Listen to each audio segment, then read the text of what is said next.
Welcome to the latest episode of the Escapism Podcast. I'm your host, Terrelle.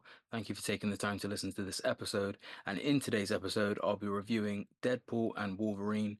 This doesn't need any introduction. You know who Deadpool is, you know who Wolverine is. Unless you've been living under a rock, you probably know that this film is coming out. I went to go see it last night at the midnight release. I don't know what happened to me, really, because in all honesty, when it comes to the MCU and superhero films, in recent years, my interest has just completely dropped off a cliff. If you've been following me and listening to me for a very long time, when I first started reviewing films, was way back in 2010, and I reviewed the MCU films at the time back then, like right when the franchise started, and then I reviewed pretty much all of the films as they released in the past, 15 years since. And if you'd been listening to my reviews from back then, you'd be aware of like the level of excitement that I had for these films when they were being made and when the franchise was being established, and that was very similar to everyone else that was following it at the time. And it's been interesting just over that span of 15 or so years to see how that interest has slowly dropped off. And I think I, like a lot of other people, noticed the shift after Endgame. After Endgame, it felt like a lot of the impact and a lot of the integrity of the franchise as a whole, especially from a storytelling and character perspective, had kind of disappeared.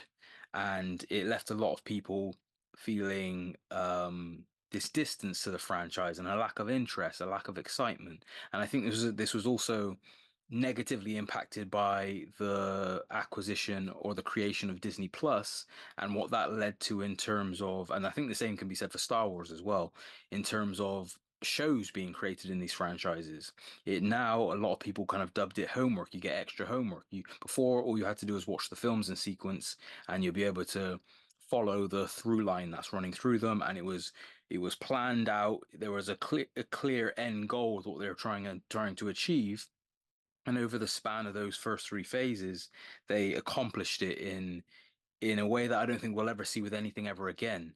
And it was very satisfying. And Marvel kind of rode the wave of almost never failing. Throughout that whole run of the first three phases, yes, there were some films that were average, and there were some films that may have been on the bad side, maybe like Iron Man 2. But for the most part, the overall consensus and reception of the franchise as a whole was very positive. And ever since Endgame, it feels like they've been in unknown territory. That's a fact. And it's been interesting to see how different people are responding in different ways. And for me personally, I think the MCU shows definitely played a factor in my lack of interest or my waning interest in the franchise, because I just don't have the time. I don't really watch television shows that often, and if I do, I want to really commit to something, so I want to know that it's going to be worth my time. And for me, I'm not going to continue to watch a show just to reach its completion if a few episodes in it's not giving me anything. And I think there were a few MCU shows that I watched. Um, Falcon and the Winter Soldier, I watched that one. What's the other one? The first one, One Division. I watched One Division, and there may have been another one that I watched, and there was a couple that I watched a few episodes of, such as Moon Knight. I think I watched episode one of She-Hulk, and after a while, I realized, you know what? This ain't doing nothing for me, and I don't have the time or interest to keep up with all this. So I dropped off. I didn't even watch Loki actually, and to be honest, I don't. I feel like Loki might have been one of the ones I would have enjoyed, but I didn't even watch that. But I've still managed to kind of understand and find my way around the franchise's narrative, because there hasn't actually been that much progression and much of a through line despite all these different shows they brought in. But here comes Deadpool and Wolverine, which now is a product of the MCU, or Disney, shall I say, purchasing Fox. And this has been a long time coming, and I think a lot of people had questions when Disney was first purchasing Fox. First of all, thinking, wait, is Disney going to commit to an R-rated film like the previous films we got under the MCU? And then the other thing people thought was, all the endless possibilities. And I think especially as the multiverse saga came through, which actually I think is another big factor in why the franchise has dropped off a bit, is because the integrity of the franchise seems like it's disappeared because of it's relying so heavily on the multiverse and different variants, etc. But we get to Deadpool and Wolverine. So by this point, my that was a very long explanation for why. the lead up to this film didn't really impact me in any way. I watched the trailers, and that same type of excitement I used to have for these films just wasn't there. It hasn't been for a while, and it wasn't for this. One thing I will say is Hugh Jackman is potentially, if I'm going off the top of my head, I think I'm going to say Hugh Jackman probably is my favorite superhero portrayal on screen, and he's also the longest running one. And I think that plays a factor into it because from my childhood, I was very young when I was 6 years old, 6 or 7 years old when the first X-Men movie came out. From that age to now, Hugh Jackman has been Wolverine. So from my childhood through to teenage years to adolescence and then to adulthood, Hugh Jackman has been Wolverine that whole time. So there's a connection built in there with him. And I've always liked him as an actor anyway. If you've seen some of his other films like The Prestige, like Prisoners, he's great in everything you see him in. And he's a really likable person from what we know of him and what we see of him in interviews as such. So I've always liked Hugh Jackman, so I think for me, if there was any excitement coming out of this film or any intrigue, it was more so me seeing him back again because Logan is actually my favorite superhero film, my favorite comic book film. So I really wanted to see what they were going to do with bringing him back, despite what they did with the end of that film. Um, but then what ended up happening is I think I was kind of caught in it was a bit to do with nostalgia and spoilers. That was the two things that was led to me going to the midnight screening of Deadpool and Wolverine. The the nostalgic aspect of it is I was sat yesterday and I was kind of just reflecting on the MCU and all the experiences and what made it so fun. And I think of Infinity War and Endgame and going to the midnight releases of those dressed up as Spider-Man and going to the Spider-Man no Way Home and the Spider-Man Far From Home opening days and midnight showings and being dressed up as Spider-Man. And then I thought back to when Civil War came out and I went dressed up in a morph suit as Black Panther. And then just to tie in Star Wars, I thought back to the release of The Last Jedi, The Rise of Skywalker, which I don't like at all, The Force Awakens, and going to the midnight releases of those. And ever since COVID, I've been longing for that communal cinematic experience, but to the high standard that it was prior to COVID. And I don't think it's helped the fact that a lot of these films now aren't as good as they used to be in these fantasy films like Star Wars and the MCU. That plays a factor in it, but also I think because of streaming and the effect that streaming's had on the movie going experience and what people do with their leisure time in terms of watching entertainment, whether they prefer to do it at home or wait for it to go on streaming and Netflix. The rise in that and how COVID kind of impacted that industry and kind of gave it that boost. I think that plays a factor in it as well. So just that cinematic experience like it used to be just hasn't been there. And I was sat yesterday thinking about it, and after a while I was like, you know what, I'm longing for that feeling. And I checked the screenings because I was aware they were doing midnight showings because they don't actually do them that often anymore. They used to do them quite frequently for the big releases, and I used to go to a lot of them. But I think the last one I went to would have been the Batman, I think, which would have been in 2022. And that's one of the only other times they've ever done it, or that I've ever seen they've had those screenings listed up. And I started to check the screening rooms, and they had multiple screens going. So I think they had at least like 6 or 7 screens going for the midnight showings, the two big ones and then the other ones. And there was a substantial amount of seats booked. And I was looking at it, and I'm like, actually, this to my surprise, like, oh, there's a lot of enthusiasm from everyone else for this. They're going to the midnight showings, they're filling up. The screening I was in was almost pretty much sold out for the midnight screening. Um, so at the time I was looking at that and I'm like, you know what? I'm longing for this nostalgic feeling of these films and the excitement. And I thought a film like this as well is geared for a crowd. So if I'm gonna watch it in any setting, and albeit any time of day you go and watch this movie is gonna be mostly packed out cinema. But I thought the best type of crowds and the crowds that I enjoyed the most for these type of films in the past are those midnight crowds. So I ended up buying the ticket and going to the midnight yesterday, and my expectations, they weren't high. Um, I don't know where my expectations were for this film, to be honest. I kind of was just an open book. I kind of like, you know what, I just want to have fun 2 hours. I'm not looking for the world from this film. I've kind of come to terms with what the MCU and what Disney in general is like with their properties these days. You know, and I went and let's talk about it. Yeah, so this is going to be a spoiler-free review, so you don't have to worry. I'm not going to spoil anything. Um, yeah, because this is a film that's there's a lot that could be spoiled, but I'm not going to spoil anything. I want to keep that experience intact. But more than likely, if you listen to this, you've probably seen the film already, which is fine.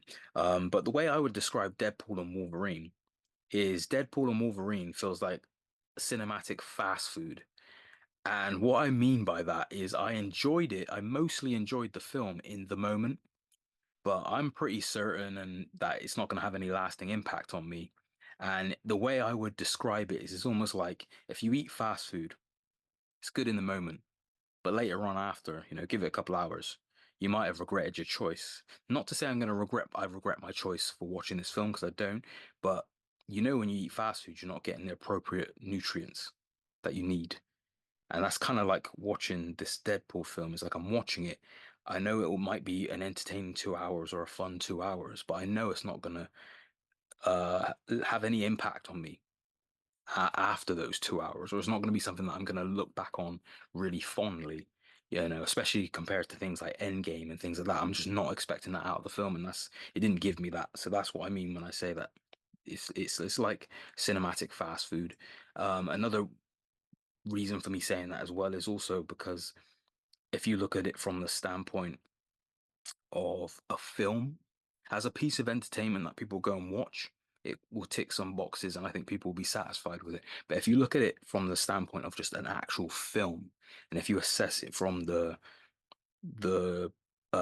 aspects of film that people assess when they critique, it doesn't really hold up. So if you look at the plot, if you look at some other elements to do with the story, some of the character motivations and developments, the film starts to collapse on itself, and you start to realize that not as much focus is given to that as it should.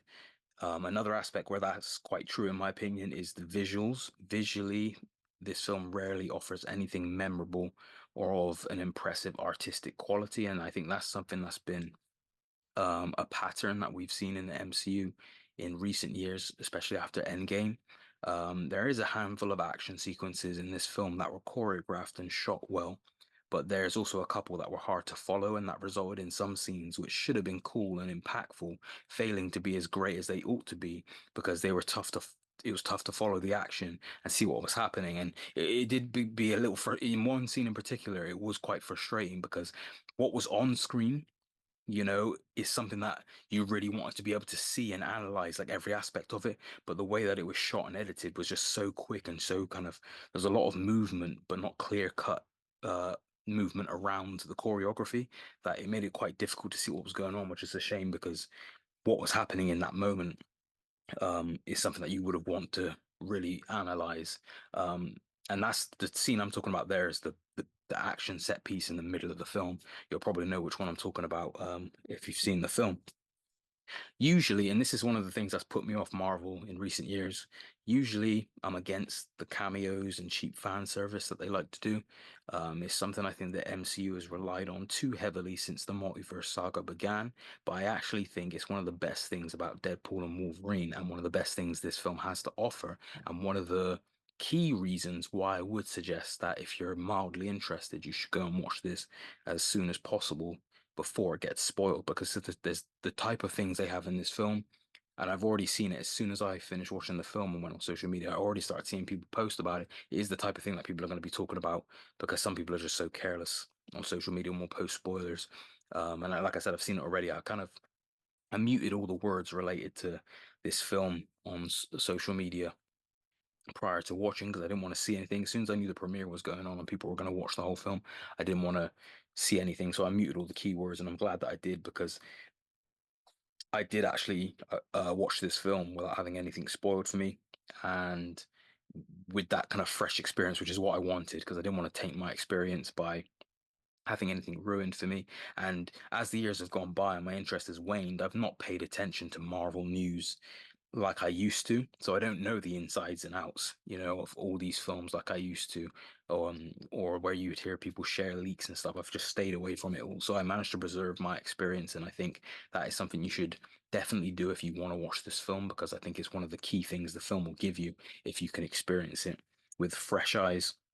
Um, but I think the reason that I can excuse the cameos in this film is because I think for Deadpool as a character and what Deadpool is in the comics and in the films in terms of fourth wall breaking, I think Deadpool is the right character for this framework of and use of cameos to actually be effective.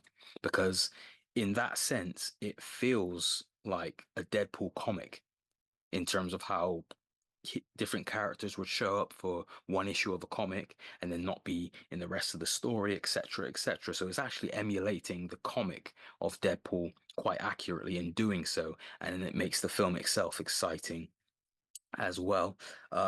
There is a handful of surprisingly great cameos in this film, and that's why I give it a pass, because it's not just cameos for cameo's sake per se. There's some really thoughtful selections here, which I think is going to lead to a lot of people being very happy with how they handled it. Um, and that's for very various reasons. But I appreciated them for various reasons, whether it be, whilst keeping this spoiler free, certain actors returning to old roles, and feeling the nostalgia of that. Maybe it's a character that's from a film that I watched during my childhood, and I have that kind of childhood connection and nostalgia for. Or in other areas, uh, they do something really smart with one character in particular, and I don't want to go into. I'm not going to spoil who the character is, but if you've been tied into Hollywood news and superhero genre news, uh, ever since this MCU started, and even before then, actually, if you've been locked into that as much as I've been over the past like 20 years, there's some rewarding things in this film in regards to the film presenting stuff that we were supposed to get about 15 years ago, and it never came to fruition. Well, this film smartly finds a way to bring some of that to fruition, and I really appreciate that as a fan and as someone that grew up with some of these rumors and news and films and castings that were supposed to happen and that did happen but didn't fully come to fruition. We get some payoff for that, and that's within one character in particular. I'm not going to say who it is, but if you've been tied into the news like that for the past 20 years on superhero content, when you see them, you'll know exactly what I'm talking about. I'm usually quite quiet in the cinema, but one of the cameos in this film I audibly reacted to because I was that surprised that them being in this film. It was a truly shocking appearance. If I was to make a top 10 list of who I predicted to be in this film in terms of cameos, that character that I'm referring to wouldn't have been on the list because I just didn't think it was going to be possible for multiple reasons. Reasons that go outside of the parameters of the film and between the relations of certain actors, and for reasons of just the actor themselves and the role itself. There's so many factors as to why I didn't think this character would ever, or why this character never even crossed my mind as a character that would be in this film. So I was very shocked when I saw them, and I thought it was great that they were there. It was a great moment, and I wonder how much money Marvel had to wire to make them say yes. It's very interesting. But yeah, I think the cameos do a lot for this film. Um, it's a rare example of Marvel doing right by the cameos, and some of them actually have a bit more of a purpose in the story to a degree. But I can excuse a lot of cameos in a Deadpool movie because, like I said, I think Deadpool is the character where it really works to do something like that. Performance-wise, Ryan Reynolds is pretty good in this film.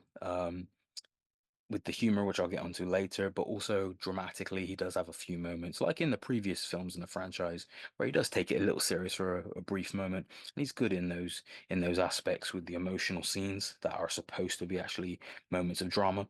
I felt the performance from Hugh Jackman and Emma Corrin, who plays the villain of the film, I thought those were the best in the film. I liked Logan's characterization, and I like that it gave Hugh Jackman a new dynamic to play with in terms of that character 24 years into his tenure in this iconic role. But I do think they could have pulled his characterization a bit further and delved into that more and made it more in depth and maybe even shown us more because they do a lot of telling in terms of what happened to Wolverine, this Wolverine that he's portraying. But if they were able to create scenes that would have showed us maybe a flashback, I think that would have been much more effective. But in terms of Hugh Jackman himself, he has a few moments where he really reminds you that he is a top class actor um, who can really perform and really bring out that emotion when it's required. And once again, it's a reminder that, he's been the actor who's the longest running actor as a superhero character. And you can see how comfortable he is in that role and how he knows the role inside out. Even with a different version of that character, he's able to really kind of pull and create a real dramatic core to the character that you can empathize with and connect with. And I think that is why he's one of the best, but in my opinion, probably the best performance slash character in the superhero world.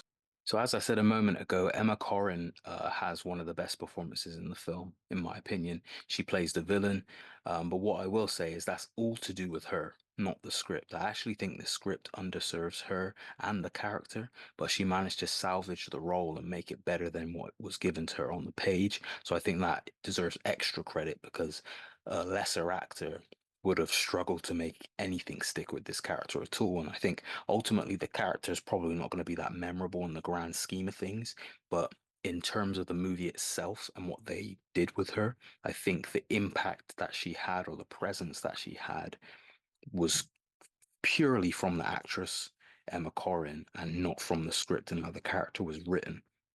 Um, Deadpool and Wolverine makes full use of its R rating with blood and cursing, potentially to an even higher degree than even the previous films. So anyone that was, you know, concerned about the the film being watered down because Disney's now making it didn't happen whatsoever.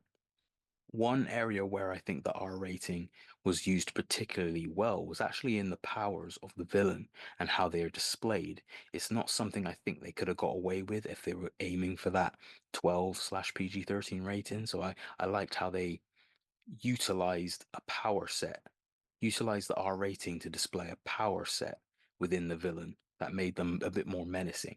It's how she actually gets inside the characters' brains.